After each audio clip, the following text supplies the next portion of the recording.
Mais qui ne fait pas son travail. C'est un Saint-Esprit qu'on chante, mais qui ne fait pas son travail en nous. Étant donné qu'il est celui qui est censé nous conduire dans toute la vérité. Saint-Esprit bien disposé, bien disposé. Et quand on regarde la maison, c'est Babylone la grande, la mère des individus, la femme de Satan. C'est pourquoi nous aujourd'hui, lorsqu'on regarde les Écritures nous éclairent. Si le fin de Dieu plus s'est fatigué à faire certaines choses dans la vie de certaines personnes qui n'ont pas accepté Jésus, ils n'ont pas accepté Jésus. Parce que Jésus est venu demeurer chez Zachée, automatiquement le mécanisme s'est enclenché. Zachée s'est réveillé, Zachée a pris conscience. Zachée a pris conscience de son état. Donc toi, tu vas me dire que le Saint-Esprit vient en toi. Tu es en relation avec des païens. Et on évite même de prier pour certaines soeurs parce qu'on voit des choses bizarres dans leur vie. Il vaut mieux qu'on évite.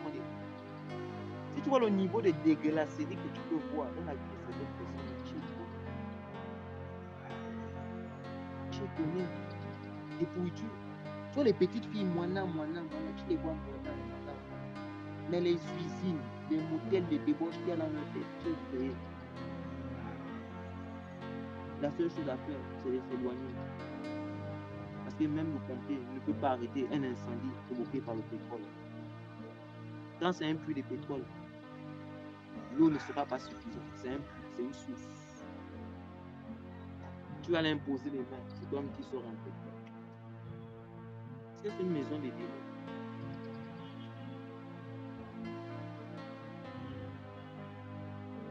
Donc, l'une des choses qui prouve que Satan a été vaincu dans une vie, c'est que le rangement commence à s'opérer automatiquement. L'une des choses qui prouve que quelqu'un a reçu le baptême du Saint-Esprit, c'est que le Saint-Esprit commence à l'enseigner toutes choses. L'une des choses qui prouve que quelqu'un a véritablement l'Esprit de Dieu, c'est qu'il va commencer à avoir la soif de lire la parole de Dieu. On va voir quelqu'un qui a comme l'eunuque éthiopien. Il n'avait pas le Saint-Esprit, mais il lisait quand même la Bible. Et toi qui paraît que tu as le Saint-Esprit, mais la Bible, tu ne peux pas lire. Il paraît. J'ai dit, il paraît. Toi, il paraît que tu as le Saint-Esprit, mais tu n'arrives pas à prier. Mais il y a un gars qui s'appelle Corneille, païen. Mais il arrive à prier. Il paraît que tu as le Saint-Esprit, mais musulman prie plus que toi. Il paraît que tu as l'Esprit de Dieu. Et l'Esprit de Dieu vit en moi. Christ en moi, l'espérance de la gloire. Les grosses statues. Wash.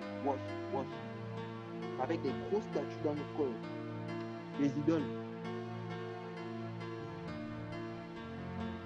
Dans nos cœurs.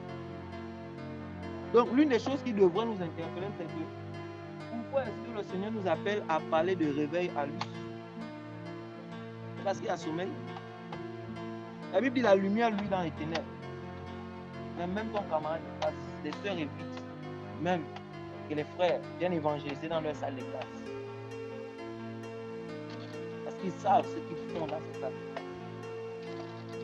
Ils peuvent prêcher l'évangile partout sur la terre, mais ils ne sont pas à côté d'eux. Parce que celui qui est à côté de lui va dire, oh, toi aussi. Oui. Et ce sont des réalités. Donc en ce moment, on va dire, Seigneur, viens adorer. Les personnes qui ont vécu des véritables réveils connaissent les signes du réveil. De la même manière que dans la Bible, on voit les signes qui sont apparus.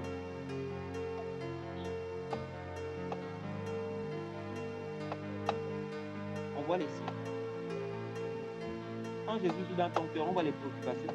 Parce que le premier enseignement que Jésus va donner, Matthieu 6, 33. Recherchez premièrement le royaume des cieux et ça. Pour toi, tu es nouveau converti. Tu recherches quoi? Si c'est le vrai Jésus qui est en toi. Parce que nous, la plupart des versets bibliques, on ne les a pas découverts dans la Bible.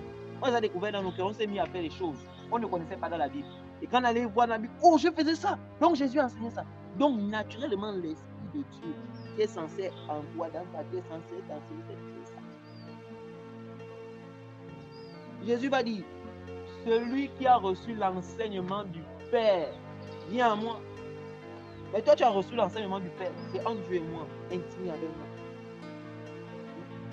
Donc, je n'ai pas besoin de venir en réunion pour prouver que, alléluia, amen. On va quand même voir les fruits, non? On va quand même voir les fruits. Quand la SCG produit les coupures, le seul gars qui a le groupe électrogène, ça se voit, non? C'est pas besoin de venir te dire que j'ai le groupe électrogène. Donc, toi, tu es dans une classe où il y a des milliers de païens. Tous sont dans les ténèbres, mais ça ne se voit pas. Et toi, tu es la lumière du monde. Une ville située sur une montagne ne peut être cachée. Impossible. Mais on a des chrétiens qui nous font croire que l'enseignement de Jésus est un mensonge. Non, je suis dans le secret, je suis dans l'intimité et autres. Et nous, on voit seulement la parole de Salomon qui est en train de s'approprier, cette parole de l'Écriture, qui dit que celui qui se tient à l'écart cherche ce qui le... Donc quand quelqu'un se tient à l'écart, on connaît les symptômes. Il cherche ce qui le plaît. Et si ce qui le plaît, c'est Jésus, quand il est à l'écart là, le niveau de croissance spirituelle, quand tu vas le croiser. Moïse se tenait à l'écart du peuple. Quand il sortait de la tente, il y avait la gloire de Dieu. Pour toi, tu te tiens à l'écart du peuple de Dieu. Quand tu reviens, même lumière de luciole, il n'y a pas. Même lumière de luciole, il n'y a pas. Non, je m'en vais dans le lieu secret. Je m'en vais dans le lieu secret.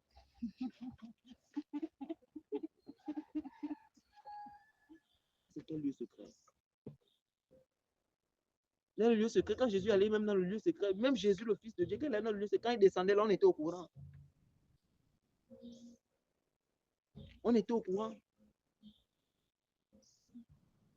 On était au courant, les démons étaient chassés. Mais toi, les démons ne te persécutent même pas, ils t'acclament. Ils t'appellent collègue.